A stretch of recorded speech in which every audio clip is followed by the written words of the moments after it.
SV news కు స్వాగతం. ముందుగా హెడ్లైన్స్. వక్ఫ్ నిబంధనలు స్వార్థం కోసం కాంగ్రెస్ మార్చేసింది మోదీ. ఎస్సీ ఎస్టీలకు మోసం చేసింది రేవంత్. కేటీఆర్ ఫైర్. అంబేద్కర్ ఆశయ సాధనకు కృషి చేద్దాం సీఎం చంద్రబాబు. తెలంగాణలో జరిగిన గ్రూప్ 1 పరీక్షల్లో భారతదేశంలో అతిపెద్ద స్కామ్ జరిగింది. పాడి కౌశిక్ రెడ్డి. వక్ఫ్ సవరణ బిల్ చట్టానికి వ్యతిరేకంగా కాంగ్రెస్ వైఖరిని ప్రధానమంత్రి నరేంద్ర మోదీ దుయ్యబట్టారు. ముస్లిం చాందస్తవాసులను బుజ్జగించడం మాత్రమే కాంగ్రెస్ తెలుసని, కొత్త చట్టాన్ని కాంగ్రెస్ వ్యతిరేకించడమే ఇందుకు నిదర్శనమన్నారు. కాంగ్రెస్ అధికారంలో ఉన్నప్పుడు రాజకీయ స్వప్రయోజనాల కోసం వక్ఫ్ చట్టంలోని రూల్స్ను మార్చేసిందని ఆరోపించారు.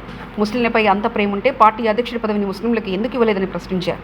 లోక్సభ ఎన్నికల్లో 50% టికెట్ వారికే ఇచ్చి వారు గెలిచి ఉంటే తమ అభిప్రాయాలను వారు వ్యక్తం చేసి ఉండేవారు కదా అని నిలదీశారు.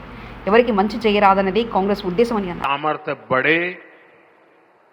हरियाणा की भाजपा सरकार अब राज्य की 24 फसलों को एमएसपी पर खरीदती है. हरियाणा के लाखों किसानों को. తెలంగాణ ఇప్పుడు ఎన్నికలు పెడితే తుఫాను వాతావరణంలో బీఆర్ఎస్ అధికారంలోకి వస్తుందని బీఆర్ఎస్ వర్కింగ్ ప్రెసిడెంట్ మాజీ మంత్రి కల్వకుంట్ల తారక రామారావు ధీమా వ్యక్తం చేశారు. రేవంత్ రెడ్డికి ఇంటికి త్వరగా పంపాలని ప్రజలు కోరుతున్నారని తెలిపారు.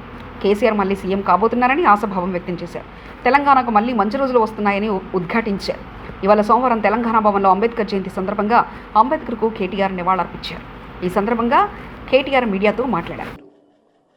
చిన్న చితక వ్యక్తి కాదు, all India Congress committee president, భారత జాతీయ కాంగ్రెస్ అధ్యక్షుడు మల్లికార్జున్ ఖార్గే సాబు చేవెళ్లకొచ్చి ఎస్సీ ఎస్టీ డిక్లరేషన్ రిలీజ్ చేసి 12 లక్షలు ఇస్తామని చెప్పిండు. నేను అడుగుతున్నా రేవంత్ రెడ్డి గారిని, 2 బడ్జెట్లు పెట్టినావు అంటే 40% టైం అడిచిపోయింది. ఇంకెప్పుడు పెడతావు అంబేద్కర్ అభయ హస్తం? ఎప్పుడు ఇస్తావు 12 లక్షలు? 12 లక్షలు కాదు కదా, నాకైతే తెలుసు, మీకు కూడా తెలుసు, రాష్ట్రంలో ఉన్న దళితులందరికీ అర్థమైపోయింది. 12 రూపాయలు కూడా ఇవ్వడు వీడు, పచ్చి దొంగ. ఇంకొక మాట, 6 లక్షలు ఇస్తా అని చెప్పిండు. 5 లక్షలు కాదు, డబుల్ బెడ్రూము 6 లక్షలు ఇస్తా నేను, మిగతా వాళ్ళకి 5 లక్షలు ఇస్తా, ఎస్సీ ఎస్టీలకు 6 లక్షలు ఇస్తా అని చెప్పిండు. మరి నేను అడుగుతున్నా ఇవాళ డాక్టర్ బాబాసాహెబ్ జయంతి సందర్భంగా, ఏమైంది నీ 6 లక్షల మాట? ఎక్కడ పోయింది? ఖార్గే గారు ఎక్కడున్నారు? రాహుల్ గాంధీ ఎక్కడున్నాడు? మీరు చెప్పిన కథలేమాయే ఎస్సీ ఎస్టీ డిక్లరేషన్ ఇంకా చాలా చెప్పిర్రు. నేను 2 అడుగుతున్నా. ఏమన్నారు ఆ రోజు? అసైన్డ్ భూముల పునరుద్ధరణ, సమాన హక్కులు, పట్టాలు ఇస్తామన్నారు అసైన్డ్ భూములకు. ఎస్సీ వర్గీకరణ జరిగే వరకు జాబ్ నోటిఫికేషన్ ఇవ్వకూడదని, కావాలనే నోటిఫికేషన్ ఇవ్వలేదు మంత్రి ఉత్తమ్ కుమార్ రెడ్డి. ఒక స్పష్టమైన ప్రకటన ఇచ్చినాము. ఇప్పటి నుంచి ఈ ఎస్సీ కేటగరైజేషన్ విషయంలో తుది నిర్ణయం జరిగే వరకు ఏ నోటిఫికేషను, గవర్నమెంట్ ఎంప్లాయ్మెంట్ నోటిఫికేషన్ మా ప్రభుత్వం ఇవ్వబోదు అనే ఒక నిర్ణయం ప్రకటించి ఆ రోజు నుంచి ఈ రోజు వరకు ఒక్క నోటిఫికేషన్ కూడా ఇవ్వలేదు. జూన్ 2న ప్రతి మండలంలో రాజీవ్ యువ వికాస పథకం లబ్ధిదారులకు పత్రాలు ఇస్తాం. ఆ తర్వాత 3 నుంచి వారం రోజుల పాటు వారికి ట్రైనింగ్ క్లాసులు ఇస్తాం. Deputy CM Bhatti Vikramarka. మండలాల వారుగా శాంక్షన్ లెటర్లు ఇస్తూ 9వ తారీఖు లోపల అన్ని మండలాల్లో శాంక్షన్ లెటర్స్ అందించే కార్యక్రమం కూడా అయిపోతుంది.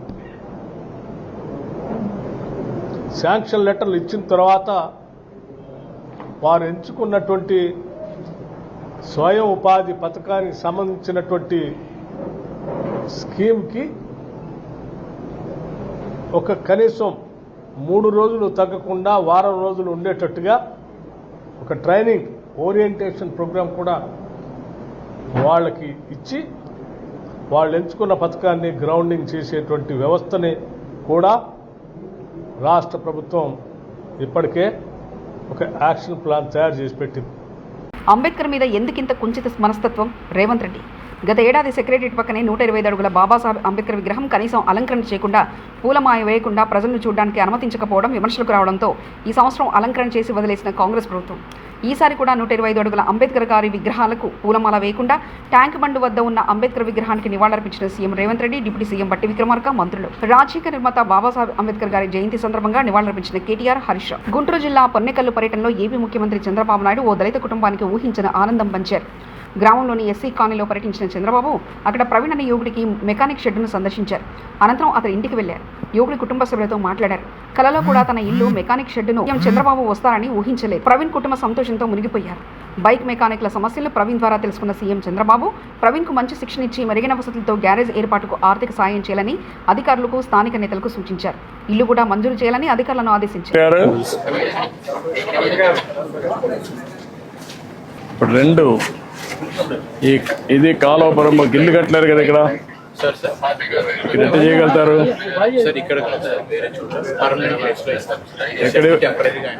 ఎక్కడ ఇవ్వగలుగుతారు?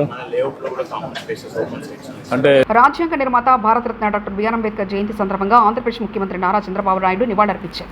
ఎప్పుడు అప్రమత్తులై విద్యావంతులై ఆత్మగౌరవంతో ఆత్మవిశ్వాసంతో ఉన్నప్పుడే ఆ జాతి బాగుపడుతుందని అంబేద్కర్ అన్నారని స్మరించుకున్నారు. ఆ మహనీయుని వాక్కు స్ఫూర్తిగా బడుగు వర్గాల ఆత్మగౌరవాన్ని నిలపడానికి వారిలో ఆత్మవిశ్వాసాన్ని నింపడానికి అంకితభావంతో మనందరం కృషి చేద్దామని పిలుపునిచ్చారు. అంబేద్కర్ కలగన్న సమాజాన్ని సాధించుకుందామని ఉద్ఘాటించారు. భారత రాజ్యాంగ నిర్మాతగా, స్వతంత్ర భారత తొలి న్యాయ మంత్రిగా, స్వాతంత్రోద్యమ వీరుడిగా ఆధునిక భారత సమాజ నిర్మాణానికి పునాదులు వేశారని గుర్తు చేసుకున్నారు. అంబేద్కర్ జయంతి సందర్భంగా ఆ మహానుభావుని దేశ సేవను స్మరించుకుందామని తెలిపారు. దళిత అభ్యుదయానికి అందరం పునరంకితమవుతామని సీఎం చంద్రబాబు ఉద్ఘాటించారు. ఆ రోజు బలవంతంగా తోలకొచ్చేవాళ్ళు, మీటింగులు పెట్టేవాళ్ళు, కడాన మనుషులు పారిపోతామంటే కందకాలు కూడా దువ్వారు చుట్టూరు ఎవరు పారిపోకుండా. మనుషులు వస్తే హెలికాప్టర్లో వస్తూ కిందన చెట్లని నరికేసేవాళ్ళు. అంటే ప్రజలతో మమేకం కాకుండా ఇష్టానుసారంగా చేశారు. అందుకే నేను చాలా సంవత్సరాలుగా రాజకీయాల్లో ఉన్నాను. నా జీవితంలో అలాంటి గెలుపు ఎప్పుడూ చూడలేదు. అంటే అభ్యర్థులు పెడితే 94% పెట్టిన అభ్యర్థులందరూ గెలిచారంటే అది ఆ రోజు ప్రజల్లో ఉండే అభిప్రాయం. నేను కూడా ఒక విషయం మీరు గుర్తుపెట్టుకోవాలి. ఈరోజు ఈ రాష్ట్రంలో మళ్ళా ప్రజాస్వామ్యాన్ని పునరుద్ధరించడమే కాకుండా ఈరోజు రాష్ట్రంలో నష్టపోయినటువంటి రాష్ట్రాన్ని పునర్నిర్మాణం చేయాలనే ఉద్దేశంతో ఆ రోజు తెలుగుదేశం అదే మరిగా మిత్రుడు పవన్ కళ్యాణ్ గారితో కలిసి జనసేన వైఎస్ఆర్సీపీ కేంద్ర కార్యాలయంలో ఘనంగా బిఆర్ అంబేద్కర్ జయంతి వేడుకలు జరిగాయి. ఈ సందర్భంగా అంబేద్కర్ చిత్రపటానికి పూలమాలలు వేసి నివాళులర్పించారు పార్టీ నేతలు. ఈ కార్యక్రమానికి మాజీ మంత్రి మెరుగ నాగార్జున, మాజీ ఎమ్మెల్యేలు చెవిరెడ్డి భాస్కర్ రెడ్డి, టీజేఆర్ సుధాకర్ బాబు, ఎమ్మెల్సీ లేలా అప్పిరెడ్డి, మొండితోక అరుణ్ కుమార్, మాజీ ఎంపీ నందిగం సురేష్, ఎస్ఎస్ఎల్ నేత కొమ్మూరి కనకరావు, పలువురు దళిత నేతలు కార్యకర్తలు హాజరయ్యారు. మహానుభావుడు ఈ దేశం సువిశాలంగా ఉండాలని, అస్పృశ్యత అంటరానితనం ఉండకూడదని, అందరూ సమానంగా ఉండాలని, మన దేశ రాజ్యాంగాన్ని ప్రపంచ దేశాలు కూడా ఈరోజు చాలా ఉన్నతంగా చూసే విధంగా భారతదేశానికి రాజ్యాంగాన్ని ప్రసాదించిన మహానుభావుడైనటువంటి అంబేద్కర్ గారి యొక్క పుట్టినరోజు. చాలా ఆనందం.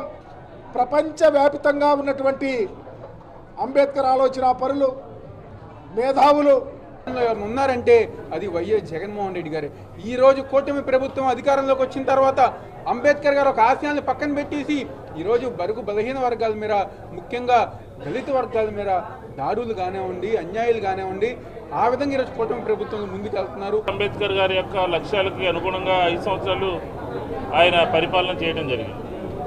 ఇలాంటి సందర్భంలో మేము పదే పదే చెప్తున్నాము, రాష్ట్ర ప్రభుత్వం నిర్మించినటువంటి ఈ అంబేద్కర్ గారి విగ్రహాన్ని రాష్ట్ర ప్రభుత్వం తరఫున అధికారులు ఒక వరుసలో హాల్ టికెట్ నెంబర్ ఉంటే 654 మందికి ఒకటే మార్కులు వచ్చాయి. ఇంకో వరుసలో హాల్ టికెట్ నెంబర్ ఉంటే 702 మంది అభ్యర్థులకు ఒకటే మార్కులు వచ్చాయి. ఇది ఎలా సాధ్యం?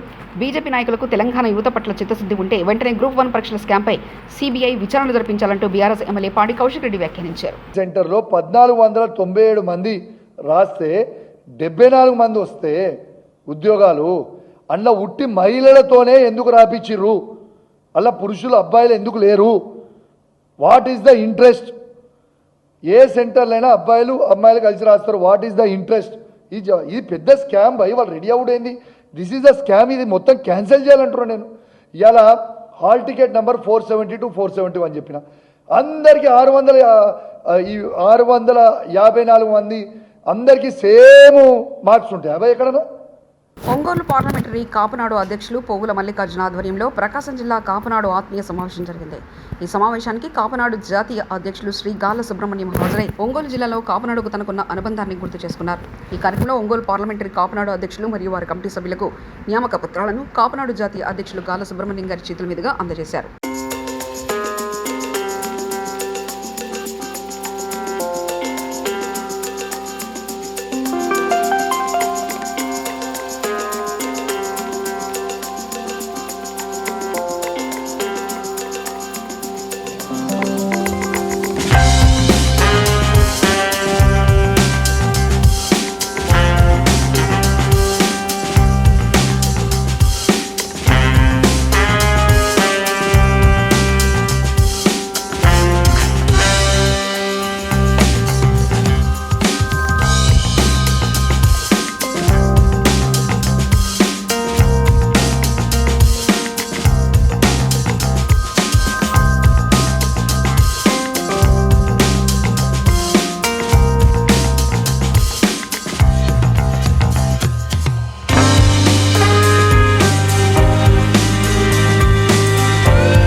జాతీయ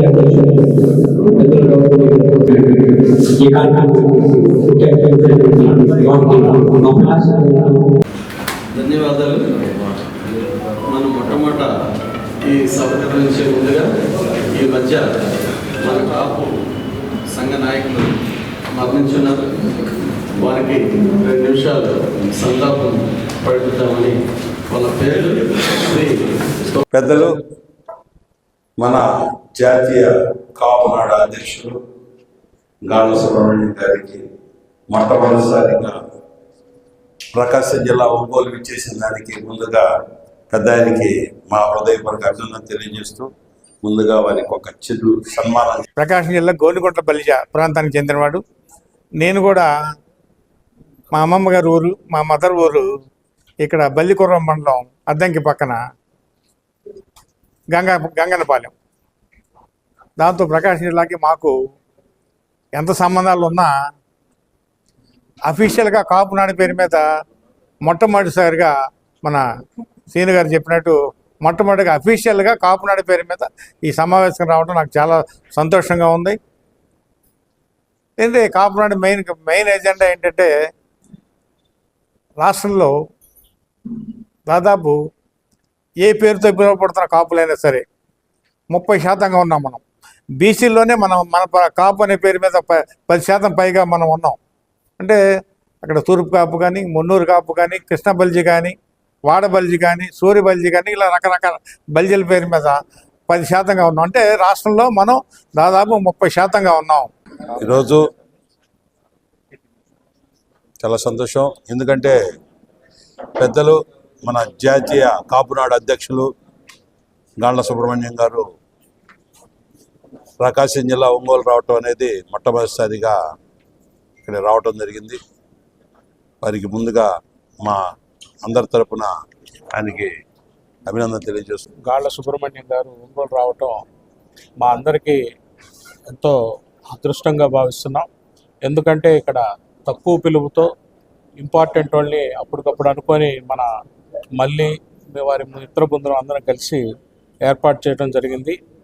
ఒక మిర్యాల వెంకట్రావు గారి యొక్క పునాదిని బలపరుస్తూ ప్రతి పార్లమెంటు నియోజకవర్గాల్లో 7 అసెంబ్లీ కాన్స్టిట్యున్సీలో బాలబాలికలు ఉచితంగా విద్య నేర్పించడానికి వాక్ నిబంధనలు స్వార్థం కోసం కాంగ్రెస్ మార్చేసింది. మోదీ ఎస్సీ ఎస్టీలకు మోసం చేసింది రేవంత్, కేటీఆర్ ఫైర్. అంబేద్కర్ ఆశయ సాధనకు కృషి చేద్దాం, సీఎం చంద్రబాబు. తెలంగాణలో జరిగిన గ్రూప్ 1 పరీక్షల్లో భారతదేశంలో అతిపెద్ద స్కామ్ జరిగింది, పాడి కౌశిక్ రెడ్డి. ఇవి బులెటిన్ విశేషాలు. చూస్తూనే ఉండండి ఎస్వీ న్యూస్.